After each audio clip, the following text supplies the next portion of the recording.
Well, good evening on this day, 1205 of the Trump administration, 179 days to go until our next presidential election. And let's set the scene first tonight. Today, the president welcomed Republican members of Congress in the state dining room. The president was seated directly in front of the fireplace and just beneath the inscription from John Adams that says, "May none but honest and wise men ever rule under this roof." And from that place, the president said this about the coronavirus, quote, "I feel about vaccines the way I feel about tests. This is going to go away without a vaccine, and we're not going to see it again." And that is not true. As we go into this weekend with close to 80,000 dead in this country after we lost just under 2,000 people just today, it is more important than ever to point out this is not just going to go away. And from that same room, the president went on to say, some people don't want our country to come back for political reasons. Then he said, quote, "the real people," and he defined the real people as those who want this country to be great and great again. They want to get back, as he puts it. More on the president's comments in moments, but as we delve back into the real world now, we tested 300,000 people today in our country of 327 million, give or take. And the death toll tonight stands at 77,974. The state of Georgia, the first state to undergo a so-called reopening, is currently seeing a 40% spike in coronavirus cases. This is the weekend, remember, so many states are poised to relax restrictions. Part of the president's campaign to reopen the country during an active pandemic. And on a day when we learned of a second positive case in the president's circle in the West Wing of the White House. More on that in a moment. But first, here just for clarity is the president from today, again, beneath the quote, "left behind for us all" from John Adams, the first president to live in the people's house. I think some people don't want it really to come back for political reasons, which is sick. But the people, the real people, the people that want this country to be great and great again, we can say, they want to get back.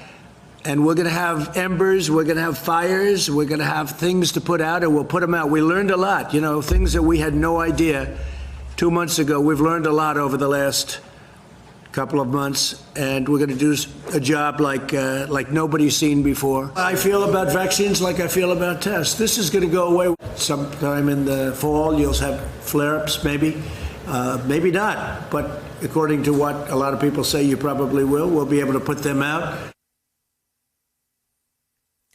And now to the damage that is behind the drive to come back. The virus has already wiped out a decade of job gains. We're now in the throes of the worst economic crisis since the Great Depression. Labor Department says more than 20 million people lost their jobs in April. That's the largest one-month drop in U.S. history. Unemployment rate has soared to 14.7%, the worst since 1933 when it reached 25. Just this morning, the president predicted a swift rebound. Those jobs will all be back, and they'll be back very soon. And next year, we're going to have a phenomenal year. That view is not shared by a lot of economists. As we mentioned, there is another case of coronavirus within the Trump inner circle. The press secretary for Mike Pence, Katie Miller, today confirmed she tested positive one day after testing negative. She happens to be married to Stephen Miller, speechwriter and architect of the Trump immigration policy. Tonight, the White House said Miller had tested negative for COVID-19. Just yesterday, we learned a military steward for President Trump had also tested positive. Tonight, Politico reports FDA chief Stephen Hahn has tested negative after coming into contact with Katie Miller. But tonight, we are told he is still quarantining nonetheless. Here is a photo from a Pence event yesterday, showing on the right an unmasked Katie Miller speaking to members of the traveling press corps. Trump said he hadn't come into contact with Katie Miller and said he and Pence have both tested negative. Our network reports the White House has now adopted new measures to try to safeguard against further infections, including offering testing and contact tracing, exactly what so many municipalities would very much like to be able to do. Keep in mind, only roughly 2.5% of all Americans have been tested. These new measures also include requiring White House staff who serve the president, who are close to him throughout the workday, to wear face coverings. Trump himself was again without a mask today while honoring 75th anniversary of VE Day. The men, in addition to being treasured American citizens, also, of course, happen to be in a high-risk group due to old age. Mr. President, you were with 7 American heroes earlier today, these World War II veterans. I was. All in their 90s. Did you consider wearing a mask when you were with them, given their... No, because I was very far away. I appreciate the question. I was very far away from them, as you know. I would have loved to have gone up and hugged them because they're great. I had a conversation with everyone, but we were very far away. You saw. Plus, the wind was blowing so hard in such a direction that if the plague ever reached them, I'd be very surprised. The wind was howling, and I didn't see anybody with masks. I don't know, maybe there were, but they were great. I had conversations with them, but I was standing, as you noticed. Would you say I was quite far away? Meanwhile, the Associated Press has new information tonight on a story it broke yesterday regarding CDC advice on how states should begin reopening.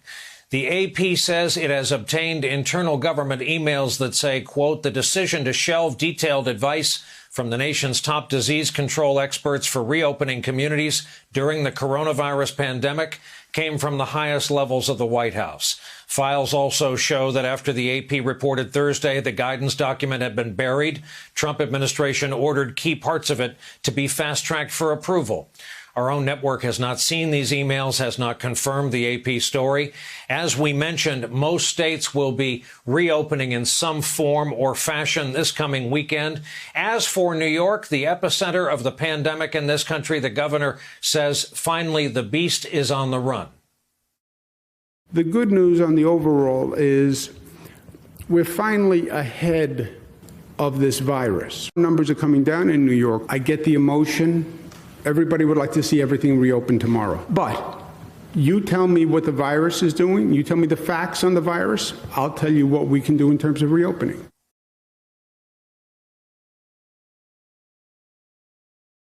Hey there, I'm Chris Hayes from MSNBC. Thanks for watching MSNBC on YouTube. If you want to keep up to date with the videos we're putting out, you can click subscribe just below me or click over on this list to see lots of other great videos.